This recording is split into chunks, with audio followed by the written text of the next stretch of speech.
Estamos aqui para mais um Culturalmente. Hoje, entrevistando, trazendo um amigo muito querido, Humberto Trezi. Humberto, quem é Humberto Trezi?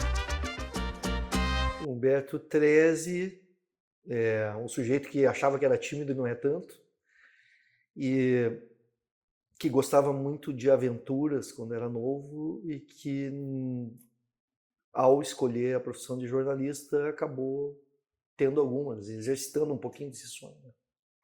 O sonho do menino aventureiro.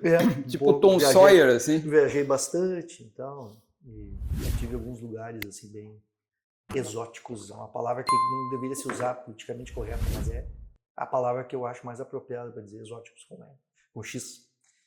Lugares assim, no Extremo Oriente, no Oriente Médio, na África, alguns lugares bem curiosos e alguns arriscados também. Correndo riscos, né? Eu tenho um livro que se chama Em Terreno Minado, que são 14 países que eu tive em área de risco. Assim. Período de conflito, Humberto. Conflitos civis, conflitos entre países, e terremotos e tentativas de golpe de Estado. Daí uma parte da minha carreira eu fiz bastante esse tipo de cobertura. Né? Hoje eu sou mais da área de segurança pública. Sempre fui. Eu tenho 40 anos atuando em segurança pública. Um período aí, uns 10, 15 anos, eu cobri algumas guerras e coisas também. Mas a minha área é segurança pública, que também não deixa de ser bem complicadinha. Né? E o que é Corre riscos também, né? Também. O que é um jornalismo na área da segurança pública? Como é que é esse contexto aqui para quem está nos acompanhando? O jornalismo, basicamente, ele tem setores. Né? Então, tem pessoas que cobrem esporte, pessoas que cobrem cultura e artes, tem pessoas que cobrem cidades, que é todos os problemas que tu encontra na cidade, em geral são problemas. Né? E tem pessoas que cobrem a segurança pública, a área do crime. Né? O que desperta muito interesse. Né? Isso aí vocês, psiquiatras, o true crime, sabem. né, hoje. True crime hoje é o que está bombando. O que está bombando nos podcasts. Né? Mas assim, e o Trezi, como é que se encaixa nisso? Né? Profissionalmente, porque eu gostava dessa área de segurança, sempre gostei. Eu li assim, de histórias reais, né, de coisas. Quando eu comecei na profissão, eu gostava de entrevistar os caras presos. Era uma exceção, porque a maioria dos meus amigos ouvia só a polícia. E eu chegava e pedia para os policiais para ouvir os caras. Como é que tu veio parar aqui, cara? Dentro da jaula. E aí eu gostava disso aí e eu escrevia uns textos em que o cara falava também. Então eu acabei ficando por aí, né? E eu te diria que, grosso modo, o jornalismo se divide em duas áreas. Assim. Jornalistas que cobrem pessoas que querem virar notícia e jornalistas que cobrem pessoas que não querem virar notícia. Eu só trabalhei na segunda parte. Via de regra, as pessoas com que eu lido não querem virar notícia. Ou porque estão sofrendo uma desgraça absurda qualquer, perderam um familiar ou coisa do gênero. Ou porque é policial e o cara tem certos receios de aparecer na história como sendo o que dá a informação ali. Ou porque a pessoa se meteu no crime. E aí, obviamente, não quer virar notícia. E tem outras áreas também complicadas aí que fazem isso aí. Agora, a maioria do jornalismo não é isso. A maioria do jornalismo lida com política, por exemplo, pessoas que querem virar notícia pela política. Deu um dedo para virar notícia. Pessoal da área de cultura, Sim, querem virar notícia, vivem disso também, para divulgação dos seus trabalhos. Pessoal da área de saúde quer virar notícia, porque quanto mais aparecer no site ou na televisão e coisa, mais clientes vai ter. Exato. É tudo meio assim. Só que na minha área, não. Eu não recebo presente de fim de ano que os meus colegas recebem. Nunca ninguém me manda presente nenhum, porque minha chegada não é bem-vinda. Tu não é bem quisto naquela época. Não é bem quisto. Para alguns eu sou bem quisto, sou necessário, mas não é um presente para alguém. Né? Sim. Sou necessário, inclusive, ali na área da segurança. Tem muita gente da polícia que gosta, que quando eu elogio, quando eu faço alguma coisa, quando eu reflito o trabalho deles. Mas não é uma coisa de me dar presente, me vender. Como é que a gente chama? A gente chama toco. O jornalismo toco é que tu recebe um presentinho de fim de ano, assim, de patrocinador, não sei o quê. Eu não tenho patrocinador. Quem vai patrocinar a notícia ruim? Então, Paradoxalmente, o público tem avidez por esse noticiário. isso. As empresas pagam o salário da gente para isso. E o Mas o patrocinador- público não paga por fora nem dá presente para quem E o faz patrocinador não tem interesse em promover esse tipo de divulgação. isso. Patrocinador que eu conheça nenhum tem interesse em aparecer em página policial. E é interessante também o que tu dizes, né, que eu não tinha me dado conta, que tu tens, as pessoas que tu entrevistas, tudo terminam sendo fontes, assim, que tu não pode revelar. Algumas eu revelo, por exemplo, delegados que fizeram um negócio, eu acompanho muito a operação policial e tal, esses gostam e são vaidosos, mas não é a maioria. A maioria não, que me entrega coisa, ou que me passa documento envolvendo corrupção ou coisa do gênero, esses aí não E a querem aparecer. pressão disso? Assim, tipo, tu sabes a fonte disso. Não, Tem a gente pressão. aprende a lidar, né? Sim, eu sei, sabe que tem uma legislação aqui no Brasil que protege a fonte para o jornalista. Estamos num estado, até o momento, civilizado. Eu sou muito processado, mas eu não fui morto ainda. Mas em alguns lugares do país, se o cara faz esse tipo de coisa aí, o cara está em risco imediato de vida.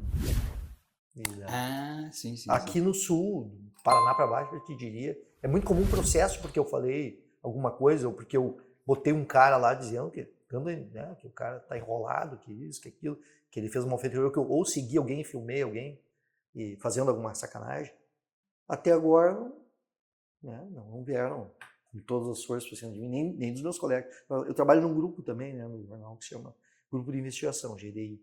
E esse grupo, que é jornal, TV e rádio, algumas pessoas são ao todo, umas 10 pessoas que estão por aí, mas a maioria não trabalha só nisso. Mas eu praticamente só faço isso aí. Essas pessoas, elas fazem investigação própria, não a do Ministério Público nem da polícia.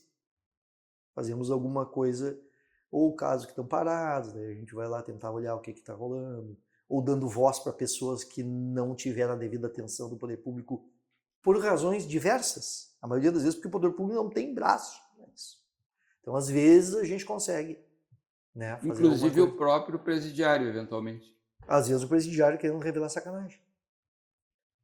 Que, por exemplo, pode ser objeto de uma decisão infeliz, por exemplo. Isso já aconteceu algumas vezes. Ou não, ou dizer que já aconteceu no passado, faz tempo que não acontece. Toda sexta-feira, grupos de policiais vão lá em tal lugar pegar dinheiro da boca do tráfico. Aí você tenta filmar. Entende? Não é fácil. Já teve ameaça nessas aí. Eu, pessoalmente, não flagrei os caras, mas já flagrei os caras usando viatura, em motel, fazendo compra, andando com amante, isso eu já fiz. E, fico bem brabo. Né? Bem bravo. Bem bravo é uma boa. Aí, por um tempo, eu saio me cuidando na rua. Né? Mas isso também gera, pessoalmente, uma emoção, né? Assim. Satisfação de dever cumprido. A verdade. Eu tenho uma moral rígida. Eu tenho. Não me vendo. E tenho minhas ideias sobre como a sociedade deveria ser. E tento seguir isso aí. Então eu fico muito contente quando a gente consegue denunciar alguma coisa. Se tu falasse, nos prevenisse de que tu fosse um gurizinho com desejos ou com fantasias de aventura. E lá nessa formação, né, já estava lá essa formação moral ou é uma decisão, uma Meu pai é escolha auditor de finanças públicas, né? E ele autuava sonegadores. Então já está em casa. O pai não tinha quase amigo. Espeto. Andava armado. Não tinha quase amigo. Ele podia ser o cara que era vizinho dele ou o cara das relações dele lá, Banco do Brasil e coisa. No tempo do Adum Papel teve aquela coisa do ele não podia fazer amizade, porque o cara podia ser o próximo autuado por ele. E onde cresceu esse guri aventureiro? Cara, eu sou nascido em Passo Fundo e criado em Carazinho. Mas eu não era tão aventureiro quando pequeno, assim. Eu fiquei mais de aventura que eu sou mais na adolescência.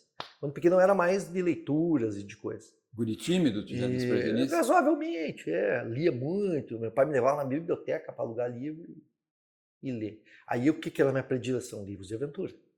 Emílio Salgari, Júlio Verne, Somerset Maugham. Eu me lembrei do gurizinho aventureiro, Tintim? não, agora até o Tom Sawyer, né? Mas sim. aí bem mais pueril, né? Sim, do Mark Twain. Mark Twain, né? É. Menininho atrevido, É. né? Ah, não, eu sonhava, meus heróis eram adultos, não eram adolescentes. Uhum. Os meus heróis eram adultos. Emílio Salgari, Sandokan, o Pirata da Malásia. Eu gostava de coisa de De gente Literatura grande. adulta. gente grande. Karl May, lembra do Karl May? Calma aí. Que nunca viveu nada daquilo que ele descrevia. Karl May nunca saiu da Alemanha. E as aventuras dele se passavam no Oriente Médio, no Extremo Oriente. Ele delirava, e lia muito, muito de biblioteca e criava personagens. Não. Enxergava os mar, lugares. Sim, mas eram verdadeiros. As informações conseguia. eram geograficamente, historicamente, eram Pesquisa. reais. Só que os personagens eram todos inventados por ele e ele nunca teve naqueles lugares. Mas é um grande escritor. E digamos que tu partisse em algum momento para o mundo real da aventura, alguns aventureiros Demorou aí tu bastante, conhecesse. né? Demorou bastante. Uhum. Eu nunca fui o ficha 1 para ir cobrir áreas de conflito pelo jornal, pela empresa. Não. Primeiro era o Marcelo Reck, na minha época, quando eu fui contemporâneo dele, né? Nós começamos. Ele já era um pouco mais experiente, um pouco mais velho que eu, um pouco mais experiente. E ele, em seguida, ele foi cobrir Guerra do Golfo, cobriu o golpe de Estado no Paraguai, que derrubou o Stroessner. Eu tive no Paraguai daí umas 6 vezes depois dessa dele, umas 6 vezes de cara, logo em seguida após ele, mas sempre na área de crime, de contrabando e roubo de caminhão e receptação e caçadores de recompensa. Essa é fantástica que eu fiz. Isso eu acho, não conheço ninguém que tenha feito uma dessas. Sobre caçadores de recompensa. Tem lá no Paraguai. Pessoas que procuram fugitivos e que resgatam veículos por dinheiro. Vão armados e acaba a pessoa, prendem e levam para o juiz. Que nem nos Estados Unidos. Uma milícia. Não, legalizado. Legalizado. Escritórios de advocacia, policiais, sim. Que Policiais busca. em hora de folga, eles fazem busca e localizam carro roubado e pessoas foragidas. Nos Estados Unidos é permitido, sabe? No Paraguai também. Também. Paraguai também. Que curioso. E eu consegui convencer os caras a me levar junto. E eles prendendo e fazendo. Essa é uma coisa que eu fiz lá. Mas e foi legal, ganhei um prêmio até. O título é Caçadores de Recompensa no Paraguai. Sim. Parece um cara com um fuzil na porta do carro do sujeito, assim. Mas aí o REC era o cara que fazia as coberturas internacionais e tal. E depois do REC chegou um rapaz aí que está até hoje, que faz muito bem aí, que é o Rodrigo Lopes. Mas aí em algum momento eles começaram a me revezar com o Rodrigo Lopes para fazer. E o momento, parte eu cavei. Eu fui em 3 missões seguidas de paz da ONU que o Brasil participou, que o Brasil capitaneou as missões. Né? Eu fui em Angola durante a Guerra Civil. E essa o Lopes nem estava no jornal, só estava o REC. O REC foi na de Moçambique, eu fui na de Angola, que era maior. Depois eu fui na de Timor-Leste, logo depois que o país, que a Indonésia tentou retomar o país, ali deu uma guerra civil sangrenta, né? Mas essa eu não vi ação lá. E na de Angola eu vi. E depois no Haiti, fui na missão de paz do Haiti, né, no começo. Foi todas as que o Brasil participou, né, na ONU. Todas. Capitaneou, que foi. Todas. É uma vivência de testemunha da história Isso, contemporânea. mas essas eu fui em Beder, que chama, com as tropas de paz da ONU. Que daí não tem tanta independência, tu tem que ir quando eles estão, onde eles vão. Depois eu cobri outras. Né? Eu cobri operações do exército colombiano contra as Farc, que eles mataram um monte de gente. Ali eu fui em Beder também, mas aí nada de tropa de paz, tropa normal deles. E cobri também um pouco de guerra dos cartéis no México. E eu cobri toda a Primavera Árabe no norte da África. Bom. Eu estive na Tunísia, no Egito e na Líbia, tudo no mesmo ano, e inclusive na Líbia 2 vezes no mesmo ano. No começo e no fim da Guerra Civil. Quando eu cheguei no fim da Guerra Civil da Líbia, eu acompanhei a tomada da capital. Bem interessante, a queda do Gaddafi. Foi muito legal. Essa foi de cinema. Por quê, hein? O tempo inteiro bombardeio. Bombardeio. O tempo inteiro. Hotel que eu ficava. E nos locais onde a gente ia, assim. E como é que fica a saúde mental nesses? Eu não sei porque eu me excito mais com a perspectiva da adrenalina do que medo. Eu não tenho muito problema. Não tenho assim Se tu me convidar para ir para uma área dessas assim hoje e tal, Essa perspectiva me emociona mais do que o medo. Sempre foi assim. E os cuidados pessoais, como é que é? Ah, eu fiz 2 cursos, né? Na primeira, quando eu fui a Angola, eu não tinha feito curso nenhum. Aí depois eu fiz 2 cursos um na Argentina e um aqui no Brasil, cursos de sobrevivência em área de risco. Aí tu faz, me diz uma coisa e eu digo que tu faz. Tu tem que matar animal para comer, tu tem que se localizar no mato só com bússola, tu tem que dormir no mato e fazer fogo sem ter fósforo, nada. Tem que aprender a fazer Sobrevivência na selva. Não, e coisas bem piores. Isso aí é a parte mais de selva. Depois tu tem que entrar em tubulação de esgoto, eles jogam gás lacrimogêneo, tu tem que sair de lá sem saber onde é que tu tá, com gás lacrimogêneo dentro. Tu é sequestrado dentro do teu alojamento, levado, simula o teu fuzilamento, te botam capuz, te amarram com fio. Um monte de coisa. E dão suporte psicológico para isso tudo? Ah, metade desiste antes do fim. Metade chora, E desiste. na prática... Mesmo sabendo que é simulado, as pessoas... Eu simplesmente sabendo que é simulado não me dá nada. Entendeu? Se eu sei que não é real, eu só aprendo. Pego tudo que tem de bom no negócio, mas eu não... Por quê? Porque os caras gritam comigo, eu fico pensando, esse palhaço gritando comigo aí, né? Tá achando que eu vou me mexer, entende?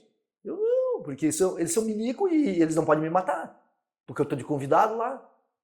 Então na minha cabeça tá tudo elaborado. Sim, sabe que é ficção. Eu sei que aquilo ali é teatro. Mas é um teatro bem realista. Forte. Bem realista. Dá um tabefe na cabeça. E na prática, Então, passar... Então eles te expõem, né? Eles te expõem a situações que tu pode enfrentar. Tu tem que negociar a tua liberdade. Ah, que bonito. Bonito porque tu não tá lá, né? É, mas é interessante, é Sim. bom. Isso tudo me preparou para negociar quando duvidaram que eu fosse repórter lá e outras coisas. Era o que eu ia te perguntar a seguir, se já passasse no Passei, mundo real pelo constrangimento. Passeio. Inclusive no Rio de Janeiro, uma vez, eu e o fotógrafo estávamos... cara, é super longo, como é que eu encurto essa história? A gente estava no Vigário Geral. O Vigário Geral tinha sofrido um massacre. 29 mortos. Aí a maioria... Isso perto do atual é pequeno. Daí eram 29 mortos, a gente foi lá cobrir, fizemos a cobertura e no final do dia eu e o fotógrafo dizendo, pá, mas e se a gente entrevistava os vagabundos aí, né? Se a gente fizesse, será que os caras vão dar entrevista? Não sei. Aí eu cheguei e disse, pá, vamos tentar. Fomos num bar, começamos a perguntar do pessoal do movimento. O movimento é o nome que o carioca dá para tráfico. E não queriam nos dizer, daqui a pouco insistimos e veio um cara lá, disse, chama um cara aí. Chegou um cara com uma arma, cintura. Quem é que vai falar com o pessoal do movimento? Nós aqui, vocês são de onde? Do Rio Grande do Sul. Mas estão fazendo o quê aí? Tipo, que deu esse massacre aí, cara? Tem gente do mundo todo. Vem comigo. Fomos numa clareira lá, um monte de cara armado, capuz. Aí tu pensou, sou o próximo Ney Lopes. Não penso nada disso, porque eu me apresentei como eu era. Daí, tá aqui que tu quer, sim, fala tu não aí. tá disfarçado. Não estava disfarçado. Daí, fizemos uma entrevista, gravamos, os caras pediram para nós não botar nem rosto e pouca arma, só umas pistolas e uns revólver no chão, assim, mas não tinha, os fuzil, as coisas, eles disseram para não aparecer. E aí pousaram CV, escrito bem grande e tal. Furo, nacional. Nós fomos os únicos que entrevistamos os bandidos. Né? E daí nós furamos o Globo, a TV Globo, furamos o Jornal do Brasil, furamos o Dia, que era o jornal local, e nós, da 0 hora. A ideia de ouvir o outro lado. E demos na capa que todo mundo não tinha tido essa ideia de entrevistar os bandidos, né?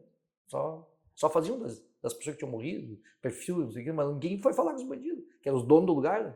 Sim. Aí a gente entrevistou. Aí tá, pá, fui promovido com... Cheguei no jornal, me levaram numa sala, achei que eu tinha feito alguma coisa errada, o cara disse, não, vem cá. Ganhou a promoção. Ganhou a promoção. Meio salário a mais do que eu ganhava. Tá, beleza. Aí 2 meses depois eu voltei lá. Vamos ver como é que tá a coisa. Vamos fazer umas histórias. Tinha uns polícia corruptos também que tinham mansão. Vamos fotografar umas casas. Bom, fizemos o troço. E aí fomos no Vigário Geral para ver como é que estava o pessoal. Aí fomos entrevistar, tentar falar com a quadrilha. Chegamos lá no lugar, falamos com uma guria. Onde é que está o pessoal do movimento? Lá nos levou aí, mas o que vocês querem? São repórter, máquina fotográfica. Chegamos lá, os caras nos olharam, um monte de cara assim com um somzão, dançando rap. E um monte de fuzil, metralhadora. As metralhadoras israelenses pequenininhas, assim, tinham pistola Uzi, né? Olharam para nós e o que estão fazendo aí? Disse, não. E o meu fotógrafo foi pode ser agora. Fazer a foto e o cara disse, se tu apertar aí, eu aperto aqui. Daí eu disse, para aí. O fotógrafo disse, não, cara, a gente esteve aqui, não conhecemos. Já tinha reciclado a turma. Tinha que mudado a quadrilha. Daí, não tinha mais, vocês eram amigos do aí, inimigo. não era bem inimigo, era uma racha na mesma. Era tudo do CV também. Mas tinham matado os outros. Né? Deu um Que racha a lá. vida que É jogo duro. deles é curta. É curto. Daí, nós não sabíamos nada disso. Aí os caras disseram, não, mas eu vim aí setembro, agora é novembro. O cara disse, não. E deu o nome de um cara, não lembro do cara. Os caras se olharam, não tá mais aqui. De cara. Tá, e aí vai falando, rapaz. E aí eu olhava pro meu fotógrafo, cabelo curtinho, fortaço, cara, assim. Disse, tu é polícia. E o cara, meu colega, não sou polícia. Tu é polícia, rapaz. Sei que. Aí começaram a encrencar com a gente. Aí tinha um sarará, uns olhos verdes, assim. Um cara bonito, assim, parece. Um cabelo loiro, olho verde e negro. Quase um Blade Runner. Daí o cara botou uma pistola na cabeça do leva pra vala. Aí o meu fotógrafo, esse é cunhudo, ele chegou e disse pra ele assim, tira essa arma daí. Ele disse, não tiro. O que tu vai fazer? Daí ele disse assim, se tu não tirar, tu vai tomar o maior pau da tua vida. Daí os caras tiraram onda com o cara. Olha aí, ó, gaúcho aí, não sei o que, diz que é gaúcho, não sei o que. Tá te tirando, vamos nessa, né? Daí o cara disse, como é que é? Diz, tu é surdo, tu vai tomar o maior pau da tua vida, cara. Daí, sim, ia morrer mesmo. Daí né? o cara, aí os caras, leva pra vala, eles começaram a discutir. Não, mas o cara, não sei se não é. E daí, nessa daí, nos amarraram, botaram fio desses de supermercado, Sim, com arame, com um plásticozinho por fora, nos amarraram pra trás e começaram a dar tabefe na cabeça da gente. E daí foram levando. E daí começou a juntar gente da favela. Leva pra vala, é uma gurizadinha. Acharam a coisa mais engraçada levar pra vala. Daí eu digo, bah. E nós caminhando ali. Daqui a pouco eu lembrei o nome. Para, rapaz, para. O que é, cara? Não, eu lembrei do nome do outro cara aí que nos conhece. Quem é o cara? É Vinícius. Como é que é o cara? Aí eles pararam. Como é que é o Vinícius? Digo, é que nem esse maluco aí. Cabelo amarelo, olho claro, só que é mais baixo que ele. Vai buscar o Vinícius lá. Tava vivo o Vinícius. Só ficado, velho. Foram buscar o Vinícius, tava jogando bola. Aí veio o Vinícius, chegou numa macera, pegou uma pistola, uma 45, botou na cintura, calçãozinho. Ô, gaúcho, o que tá fazendo aí? Ele disse, tô quase morto aí, né, velho? Daí o cara, solta. São repórter. Tu conhece, cara? Conheço. Inclusive fizeram foto da gente, ficaram de trazer aqui. Eu digo, tá aqui na mochila, aqui. Se tu me desamarrar. Nós tínhamos levado as fotos, cara. Pronto. Respirei de novo. Graças a Vinícius.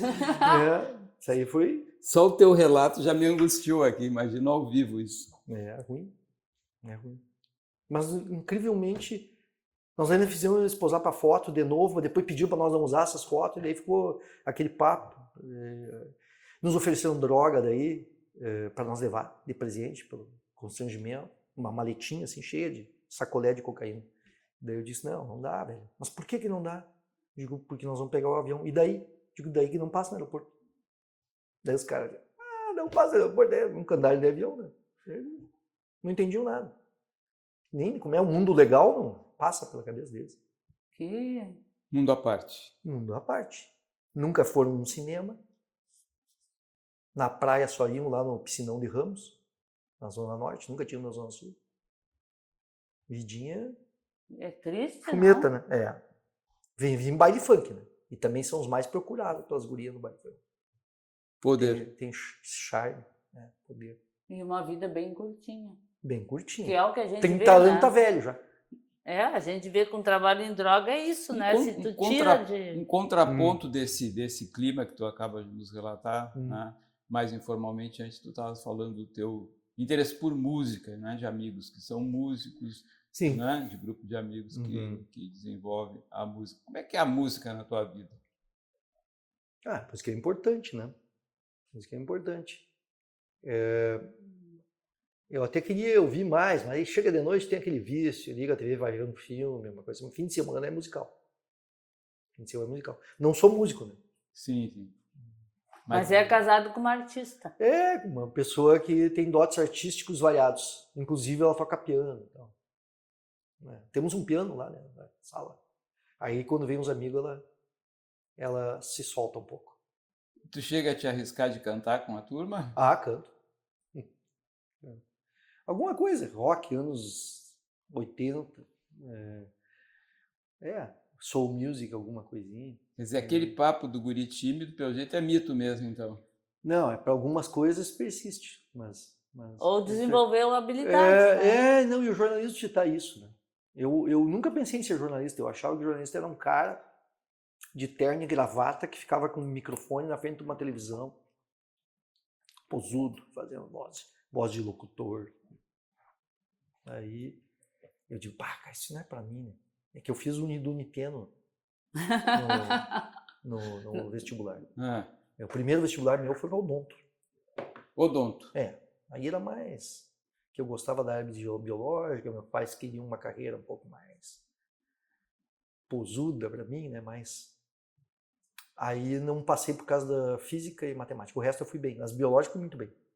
Sempre gostei da área de vocês, assim, na área médica e área. Aí não passei. Eu digo, tinha um troço no meio do ano. No meio do ano não tinha nada da área biológica eu queria continuar tentando. Eu digo, vamos fazer um vestibular para fazer no meio do ano. Aí fiz o Uniduniteno. Caiu um jornalismo de um jornalista. Mas como eu sou um teimoso e como eu tinha dito para mim que ia fazer o que desse no meu dedo, fiz o vestibular. Aí passei bem. E aí era uma barbada para mim, daí não tinha matemática e física, não tinha um peso, né? Aí passei. Aí quando eu pensei, eu vou ter que ficar na frente dos caras, disseram, não, mas tu gosta de ler, não gosta? Tem todo um outro lado do jornalismo que é escrito. Verdade, aí tu não precisa ir para frente das câmeras. Tá? Aí fui para isso aí. Até hoje, mais na área escrita. Mais texto. Sim. Estou tendo que me reciclar um pouco, né? Agora as empresas estão numa batida de o cara ser multimídia. Então eu tenho que. Estou começando a fazer isso, né? Me filmar, botar no tripé, filmar e ficar filmando, gravando, né? Transmitindo ao vivo para a redação e microfone de rádio. Estou tendo que vencer um pouco Vai desenvolver mais uma nova habilidade. Provavelmente. E eu sabe qual é a curiosidade que eu fiquei, assim, tu és casado com uma artista. Como é que ela vive isso tudo, assim, tu lá, bomba pra cá, traficante pra lá, não gosta muito, né? Como é que ela lida não com gosta isso, muito, né? É ótimo. Ela sublima. E às vezes ela acha curioso e desperta isso, mas a maioria das vezes ela tem um pouco de medo. Sim, porque tu pode receber um pacotinho, né? Pode. De volta, assim, todo teu marido, assim. Já era. Eu me acidentei lá na Líbia, né? Durante um bombardeio. E daí ligaram para ela para dizer que eu tinha me acidentado. Ficou uma leixa ali na hora. Mas aí passou. Eu estava vivo. Quase perdi um monte. O olho esquerdo. E ficou cheio de caco de vidro. Foi bem impressionante aquela. Os rebeldes estavam cercando uma refinaria, eu fui junto com eles. Nós éramos 200 jornalistas e uns 2.000 rebeldes. E eles tentaram tomar a refinaria e se deram mal. O pessoal do governo lá tinha canhão de navio, tanques e coisas, e bombardeando contra eles. E aí começou a cair aquilo. Mas era assim, pegava, levantava umas cogumelos de 30 metros de altura cada bomba. E aí uma caiu até numa delegacia, quebrou a delegacia no meio, perto onde eu estava. Daí eu digo, vamos embora daqui, eu e o motor. E aí quando nós arrancamos para ir embora, caiu uma bomba na frente do meu carro. Tinha uma van, a van capotou, cheia de jornalistas, e o meu bateu na van também. Daí, nós estava a 100 por hora. E daí nos machucamos. O cara da van ali teve concussão cerebral, ficou tendo convulsão ali, um colega italiano. E daí esse sobreviveu, depois eu fiquei sabendo que ele sobreviveu. Na verdade, não era um acidente, sobrevivesse a um ataque, então. Sim, era um bombardeio. Uma defesa do governo contra os rebeldes. Bombardeio e tiro de navio. Curioso, né? Era perto do mar, mas a gente não enxergava os navios. Mas a gente sabia porque vinha pelo céu. Assim. Aquilo, chegando, uma bola de fogo e caía bem onde a gente estava. Eles têm observadores com binóculo que ficam em cima das dunas do negócio, olhando onde é que a gente está. Daí eles dizem pro cara lá do navio. Passam um rádio e dizem 1 grau mais para baixo, meio grau para direita. E daí até onde é que o ataque. Até acertar onde é que a gente está. E os rebeldes, por fim, levaram a melhor ou a pior? Nessa eles se ralaram. Fugiram, deixaram nós para trás, inclusive. Teve um grupo de jornalistas do New York Times que ficou prisioneiro. Ficaram 3 meses prisioneiros. Mataram o intérprete motorista deles na frente deles. Cacilda. O meu quebrou todo o carro, mas nós não fomos pegos.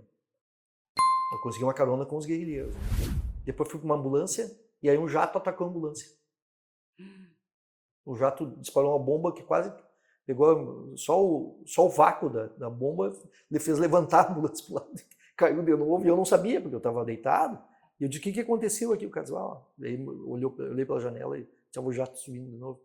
Se atacaram a ambulância, fala lá que o Gaddafi ataca até a ambulância. Eu digo, eu vou falar, pode contar para mim. E ataca mesmo. Ataca. E o que te sensibiliza? Sim, de Criança, gente destroçada, não gosto de ver. Destroçada que eu te digo, mutilado. Morte normal, não. Tiro na cabeça, tiro no corpo, essas coisas eu já vi. Um monte. Mas não, criança é terrível. Gente sofrendo, agonizando, é ruim. É bem ruim, né? Que no bombardeio é comum. Muito. E na vida, assim, normal da gente? Eu não tenho ido muito mais, assim, em lugares sangrentos e tal, porque tem um pessoal que faz isso no dia a dia. Eu tenho feito mais um pouco análise agora, análise de cenários, dessas coisas, né? E algumas investigações, mas daí não são sangrentas, é investigação para denúncia. Né? Para chegar a uma denúncia. Para chegar... Não, eu checo a denúncia e tento comprovar ela. Né? E faço flagrantes, algumas coisas assim. Mas eu não tenho convivido muito com sangue. Mas não é uma coisa que... Eu já vi muito e não... É interessante mesmo, eu até queria saber como é que a gente consegue bloquear essas coisas. Eu consigo. É um perfil, né? Um perfil... outra coisa que eu acho que me convaria é que se fosse próximo à minha pessoa. Se a pessoa que está sofrendo é ligada emocionalmente a mim... Tu tem um olhar mais antropológico, observador. Total, sim. E se eu não tenho ligação com a pessoa, claro, em geral, não me abala muito. Observador. Não me abala muito. Porque tu vai num lugar desses aí, tá cheio de gente. Por exemplo, em Angola, em toda parte tu via mutilados, mas eu tive num asilo que era só de mutilados, que era inclusive mantido pelo Exército Brasileiro, naquele período que teve lá. Inclusive não deu certo a missão de paz, né? No período que estava lá ainda continuava a guerra e depois ela foi retomada com força total, né? Mas, e as piores mutilações que eu vi na vida foi nesse asilo. Aí. Pessoas com metade do rosto, sem braço, sem perna. Um troço bem Sim, porque cruento. Também ali tu não tem nada para mudar a situação, tu é só observador. Né? Até fiz as fotos, né? Mas não usei, né? Mas fotos de pessoas assim, sim, com muleta, com coisa assim. Mas essas muito mutiladas, não, mas tenho lá. Tem o Museu dos Horrores lá guardado, lá em casa. Também lá na Colômbia, quando o exército matou guerrilheiros lá, eu estava nos helicópteros com os caras, né? Só que o nosso ficou para trás enquanto eles bombardeavam os caras. E daí depois eles pousaram tudo e começaram a juntar os guerrilheiros.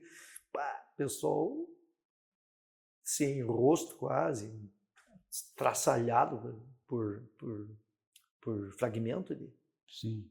Bem feio. Essa foto eu tenho também, uma com os quartos enfileirados. Né? Cenário de guerra. Sim, guerra é muito feia, né? Sim. Deixa as pessoas meio bem...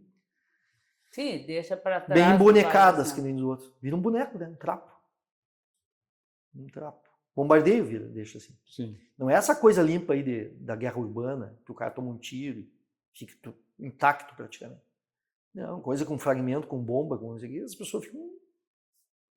Um trapo no meio dos escombros. Um pedaço de carne, não tem mais. Sim. Nem parece mais humano, parece um boneco. É bem... É uma curiosidade, isso falaste já bastante para a gente, né, da tua adaptação, da tua habilidade de lidar com esse mundo mental, esse universo mental.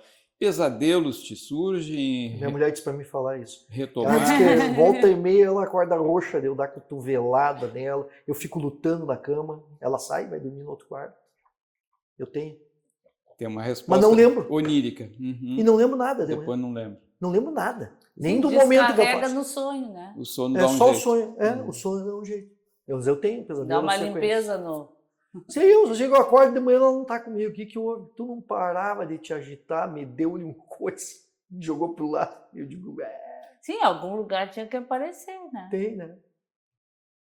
Sim, porque não és uma máquina, né? O inconsciente deve estar... E uma curiosidade ainda na mesma linha, eu acho, né? Espiritualidade para ti tem algum sentido?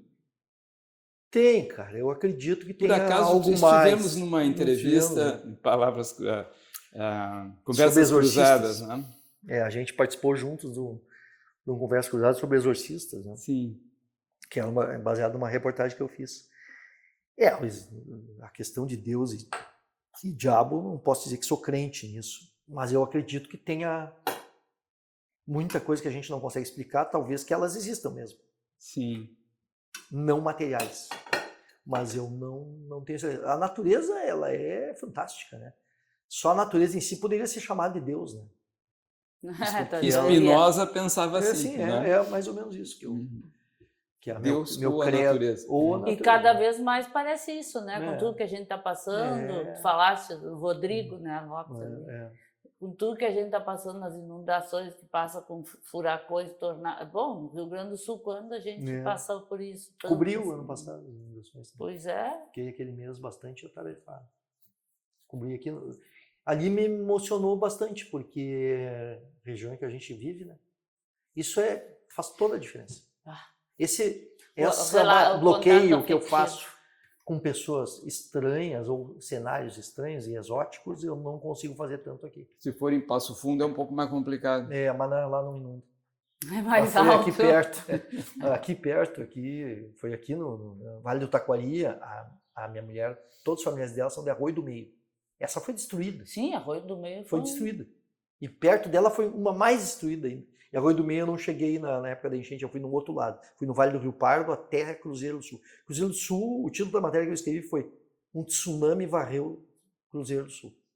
É uma cidade bem pequenininha. Sim, nos fundos de Estrela ali. Ela é dividida de Estrela pelo rio Taquari. Te dizia, metade da cidade foi varrida pelo rio. Varrida, mansões, coisas de 2 andares, 3 andares desabaram, assim. Que tristeza, né? Parece que me lembrei daquelas coisas na Índia, inundações na China. E eu cheguei lá, recente tinha acontecido. Né? As pessoas vagando pelas ruas, em busca de comida, sem luz, sem água. Tem a diferença da tua vida lá fora, né? Porque lá tu é só um observador. Aqui tu pode ser agente, tu pode fazer uma reportagem que muda o sistema. Sim, aqui inclusive influencia o que eu escrevo. Lá não, lá é mais assim, tipo os gaúchos, um cenário global de algo que está acontecendo, não tem nada a ver com os gaúchos, né? É uma época... Aliás, a RBS tem esse mérito, ela é uma empresa regional, mas de vez em quando ela manda pessoas para os lugares onde está acontecendo coisa no planeta, né? Uhum. Sempre fez isso. É curioso para uma empresa regional, é a única do Brasil regional que faz isso. Né? Ela sempre mandou repórteres para locais de conflito, de revoluções, de coisas que estão acontecendo, mudança de papa e coisas que mexem, né? Com as massas. E sempre mandou. Curiosamente, né? Uma empresa regional fazendo isso. Sim. Normal, sim, porque uma podia Globo, comprar, né? Podia comprar. Recebe, né? Vem para nós, recebe. Eu acho que eles, claro, também não é só diletantismo, né? Eles sabem que desperta muito interesse, vendem um patrocínio ali para aquilo ali. É interessante. E a curiosidade na linha investigativa agora, certamente tu está acompanhando, como todos nós, o crescimento das apostas esportivas, né? Sim, pouco. Acompanho muito pouco. Tem um pessoal do esporte que faz mais isso. Sim, mas eu estou pegando pelo lado crime, né? Que é a maldade da corrupção do esportista que é pressionado por oportunidades. Vai entrar no teu repertório a investigação disso? Cara, ia ser bem difícil de fazer, né? Bem teu difícil pai ia de gostar, tu comprovar. Né? É difícil comprovar, eu sou mais coisa de rua mesmo. Assim, essa é mais difícil. Mas assim, tem sinais, né? Tem um colega que faz isso, tem muito o Rafael de Vério, que ele também participa do grupo de investigação, ele é do esporte. Esse cara já conseguiu comprovar, assim, mostrando jogadas inconcebíveis que os caras entregaram, assim, né? Depois acaba se comprovando que o sujeito entregou mesmo, né? Tem mensagens, né? O Ministério Público vai atrás, quebra o sigilo das mensagens por celular e flagra e descobre que o cara combinou entregar o jogo em tantos minutos. Não que isso do jogo comprado seja exatamente novidade, mas a dimensão que isso parece assumir agora é preocupante, né? Não, é que esse jogo comprado acho que existia antes sem as apostas. Exato. Agora tem todo um mundo de apostas. Uma pressão, né? Isso. Não, O jogo comprado sempre aconteceu, porque ninguém quer cair nos campeonatos, então sempre se vendeu No desespero.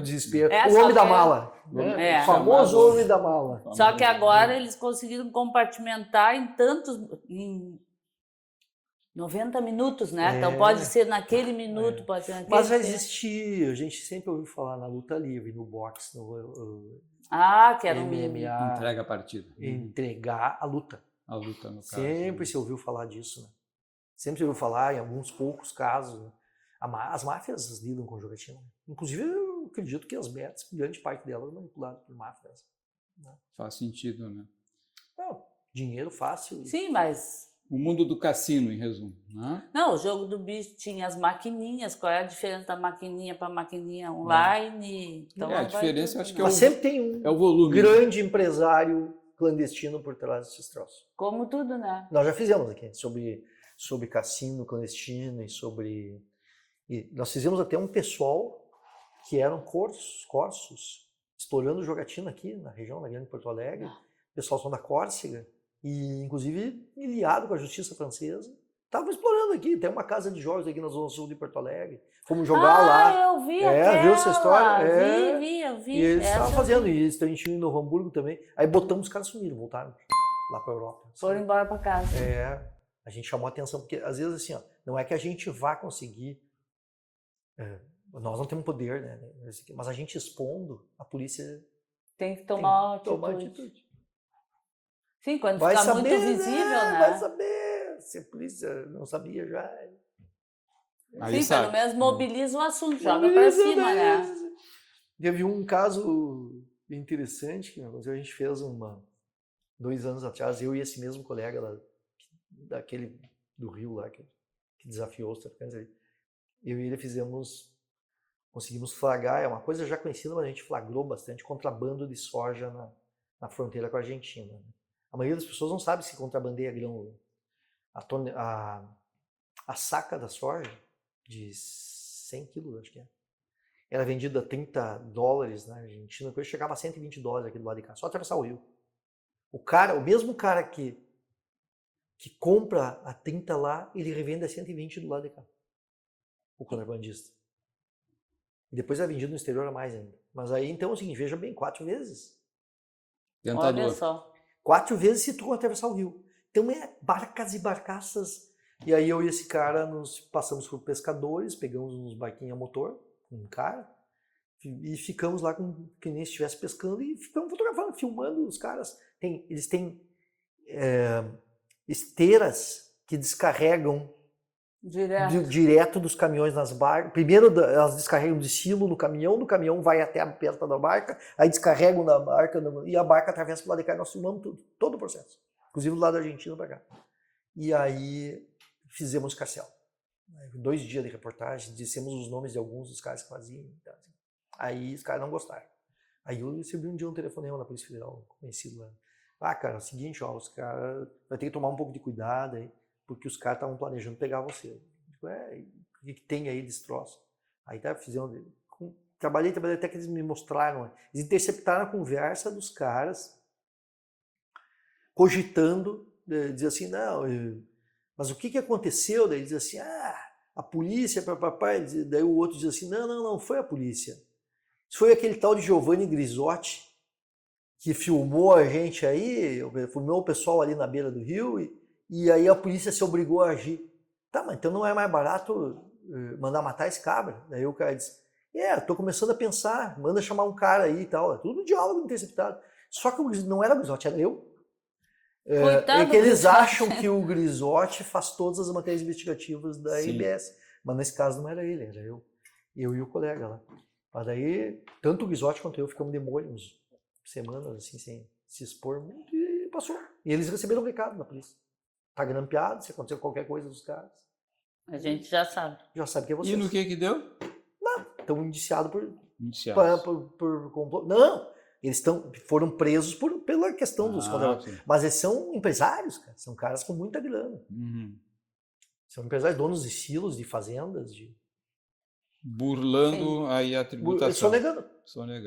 Sonegando, mas não estavam nem um pouquinho contentes. Eles têm muito caminhão, muito frota de veículo. Não, e a gente sabe, né? Bom, eu sou da fronteira, sou de Bagé, a gente cresce sabendo De que contrabando. tem o contrabando que vai, aí depende da moeda, o contrabando que vem, volta. A sim. mesma via Cada é país usada. tem pelos caras, e o cara é um profissional que só faz isso. Vai Sim, tomar quando tá água. moeda boa aqui, Isso. vende para lá, leva para Você quer cá. água? Aí, quando tem uma moeda boa para cá, outra para Isso. lá. Não, tem a coisa assim que é mais inofensiva, que nem a soja. Tá? Inofensivo. Não, é um Tem pouco mais a- ofensiva, embora tenha problema fitossanitário. Né? Sim, Ela traz problema fitossanitário. Sim. Ela traz pestes que a gente não tem. É. correto. Tá, mas, Destrói a mas nossa- aí na tua região mais é coisa mais nociva. Abigeatos, Jato, armas. carro, arma, droga. Né? Aí é mais. Essa É. aí do barco ali é um pouco mais difícil de fazer isso. É, exatamente. Mas E a requer gente Ou é mais cresce, fácil, né? porque tem estrada Não tem o rio, vicinal muitas entre as vezes, né? fazendas, não tem o rio. Entra Não tem pelas obstáculo fazendas. natural. Entra- É. Na mesma fazenda, às vezes. Eu conheço ali em Livramento, em Bagé eu não sei, mas em Livramento eu conheço mais de um proprietário que tem fazenda dos dois lados. É. E a fronteira cruza no meio da fazenda. E daí o cara, se quiser, ele contrabandeia pra ele mesmo. Não, e muitos deles Ele é doble têm a chapa, taxa tem, doble ele tem chapa. duas É. nacionalidades. É, quando tá ruim aqui, vira Doble chapa. Uruguai. Quando tá ruim, ó, vira... É, isso aí é um fenômeno. Esse nós fizemos uma matéria uma vez só sobre isso, sobre fronteira do crime, era na fronteira Brasil-Uruguai.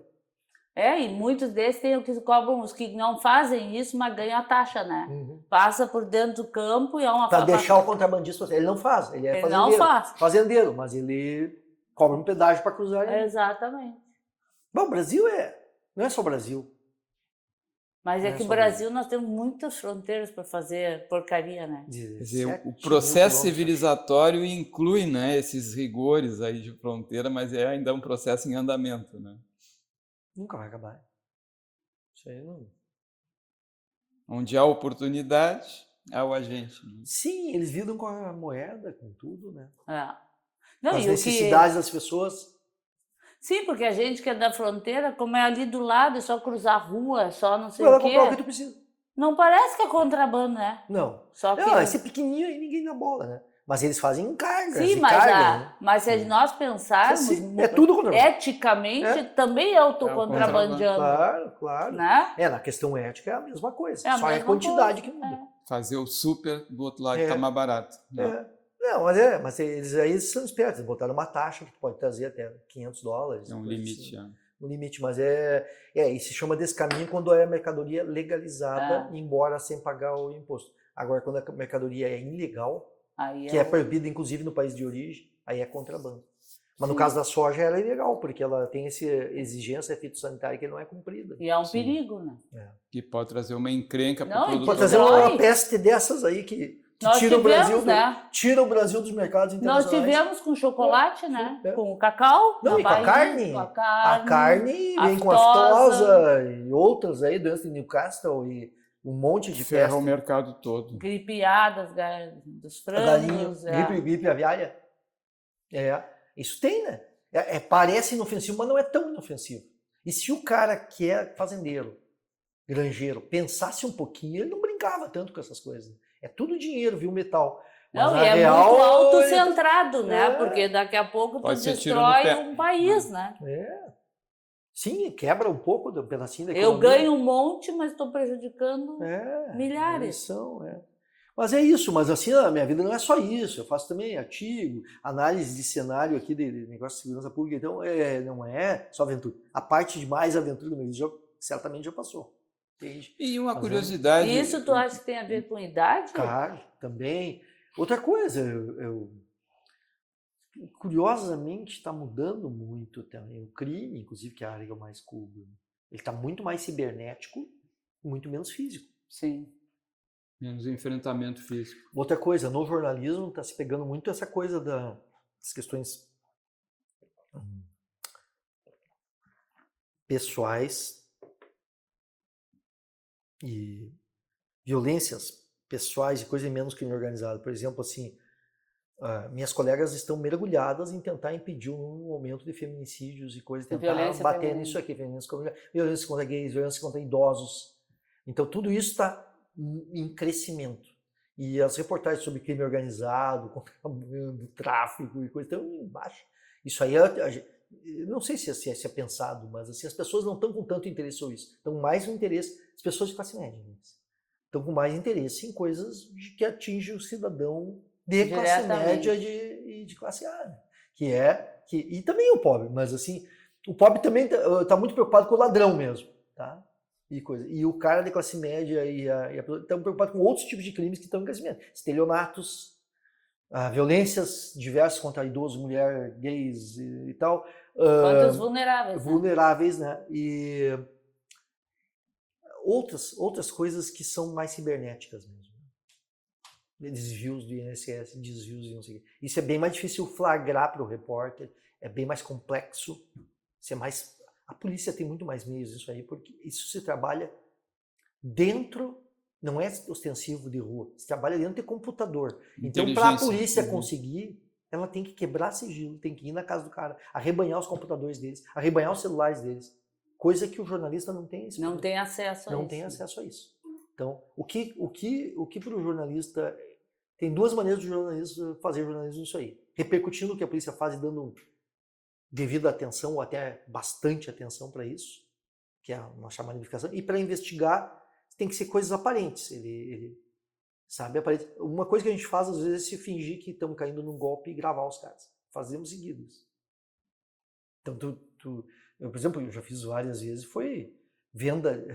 Eu já fiz flagrar caras que tiram o Bolsa Família ou o auxílio emergencial na época da pandemia, que tem mansões, donos de vinícola, juízes, gente que não poderia. Agora a gente flagrou, né? Flagramos isso, né? O ano passado ainda eu fiz uma de Bolsa Família, na cidade inteira lá, uma em cada 4 pessoas, uma em cada 4 famílias tirava o Bolsa Família, e a maioria dos casos que eu flagrei, nenhuma podia tirar. Entendendo? Não precisava. Mostrei, não precisava, dono de cabeleireiros, dono de caminhão, não sei o que, não precisa. O Bolsa Família é para miserável, para desempregado. Mas a ética no Brasil está terrível. Ela está numa situação... Bom, essa é uma coisa que a gente consegue fazer. Outra coisa que a gente consegue fazer, eu estava falando de flagras diversas, da gente que eu fiz já. Acertar compra de imóveis do Minha Casa Minha Vida. Eu já fiz 4 vezes essa. Sempre dá certo. Eu pego uma câmera oculta, me passo por interessado em comprar a casa e os caras vendem. No primeiro ano que eles ganharam do governo, a casa eles vendem. Eles acertam a venda para ti. Mas eles não podem. Não pode, é proibido. Eles teriam que ficar de 15 a 20 anos com aquele imóvel antes de vender, que tá. Eles vendem no primeiro ano. Aí tu vai me dizer assim, o que tu quer dizer? Eu quero dizer que a falta de ética perpassa todas as classes sociais, inclusive esses miseráveis que ganharam o negócio. E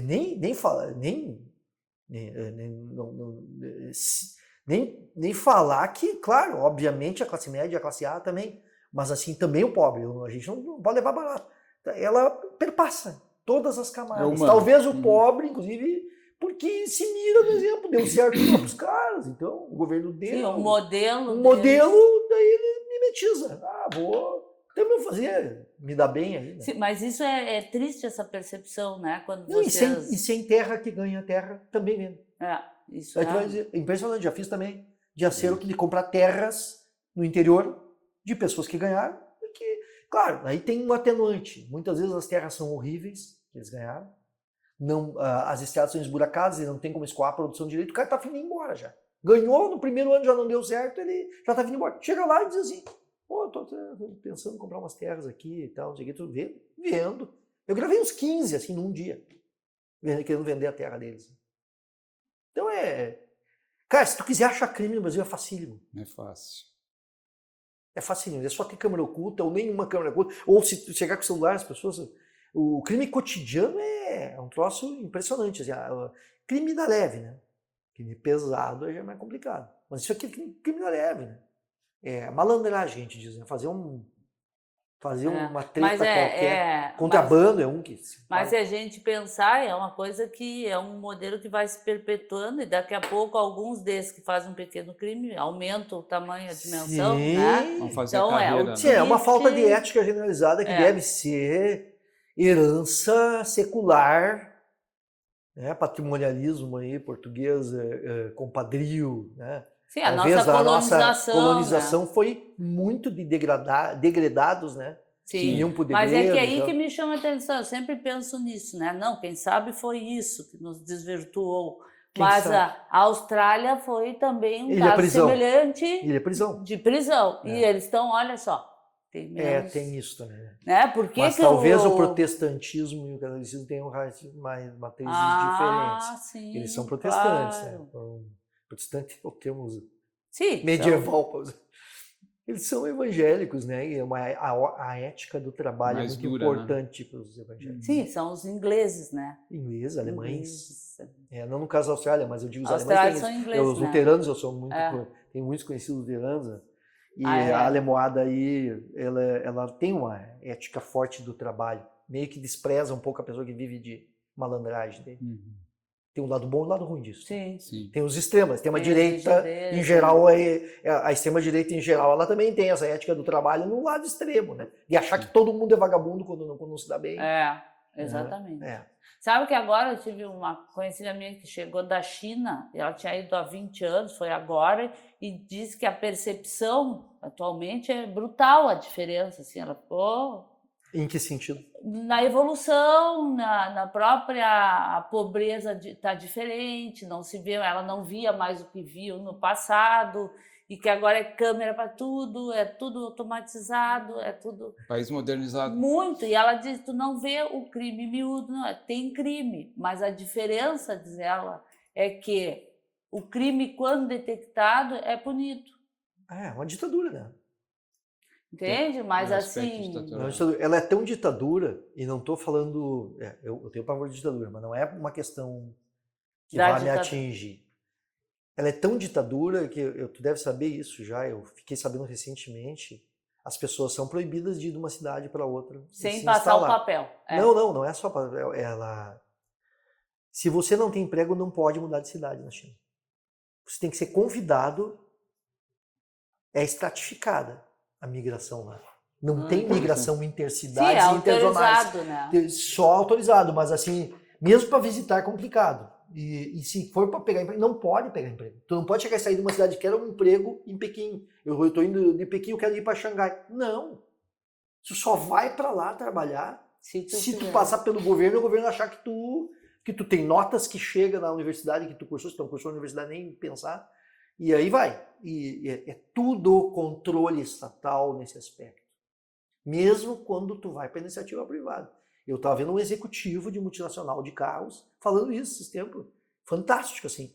Ele para conseguir que determinados caras para trabalhar lá, o governo tem que fazer uma triagem e ver se o cara tá qualificado para sair de uma cidade pequena e ir para uma cidade grande lá e tal. Ninguém vai inchar a cidade grande, não.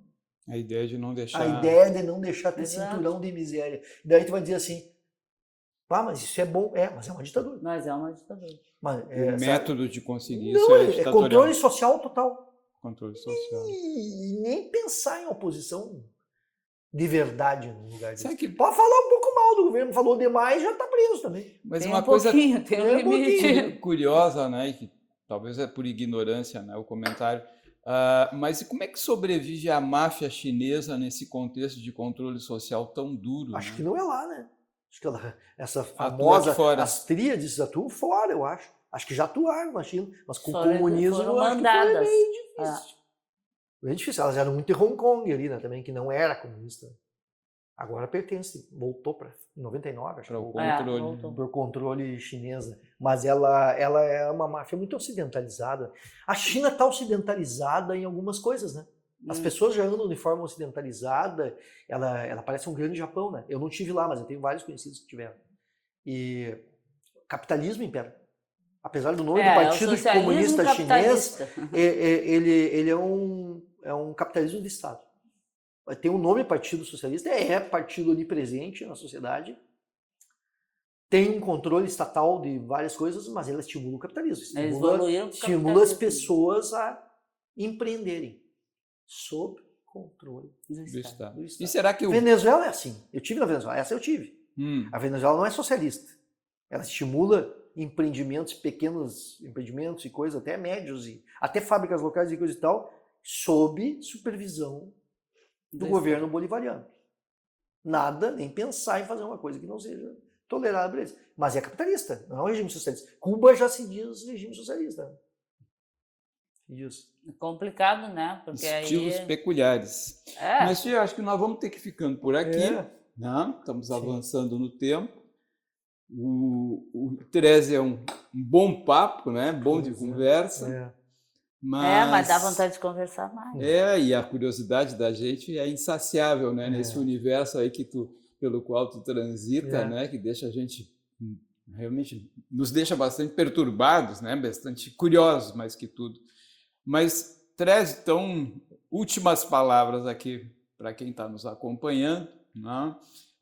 Do ponto de vista jornalístico, que é, né, o teu, digamos, o teu polo de observação da sociedade. Que recado geral tu manda aqui para quem está preocupado com, como a gente acho que exercitou um pouco aqui, o processo civilizatório, o crime e os seus contrapontos, e ainda por cima misturado com uma churrascada com música que vai te abrigar hoje durante a tarde? Quem sou eu para dar recado final, né? Mas o mundo é fascinante, o mundo é maravilhoso, né? Eu nunca pensei algo diferente disso. Nunca pensei, não sou pessimista. Acho que a gente dá jeito para tudo, menos para a morte, né?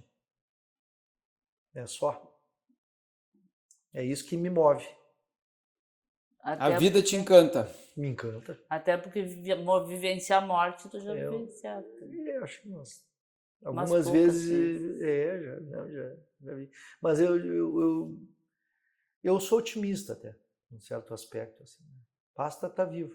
E aí. Então vamos usufruir, né? A impressão que me dá, cara, assim, ouvindo o Tereza, que é um cara fascinado por aperfeiçoamento da natureza humana. Não é? Então, a tua atuação, acho que, entre tantas coisas, visa ou passa por essa questão de ver o ser humano melhor. Né? Sim, claro. Eu acho que me admirou, claro, a gente conhece as tuas palavras, o teu, né, dá a sensação de intimidade pelas coisas que tu escreves, mas a gente está vendo o que tu estás escrevendo. Mas é bom ver por trás que o que tu escreves é o teu jeito, né? Porque às vezes não combina um pouco, e isso é uma coisa que eu questiono sempre, que é o senso de incoerência, né? Falar sobre o fazer e... Né? Então isso eu achei Dizem que eu sou transparente, espero que sim. Eu admiro pessoas transparentes. A minha mulher é muito transparente.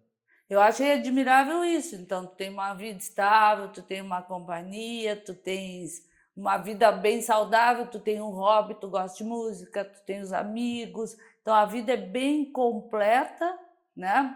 E talvez isso te permita manter o otimismo vendo as agruras que tu vês todo dia. Mas adoro quebrar rotina de vez em quando. É uma boa, né? Dessa maneira aí. Mas é isso, obrigado pelo espaço aí. E podemos mandar um abraço para a diletíssima, amantíssima senhora, sua esposa. Isso, a Angélica.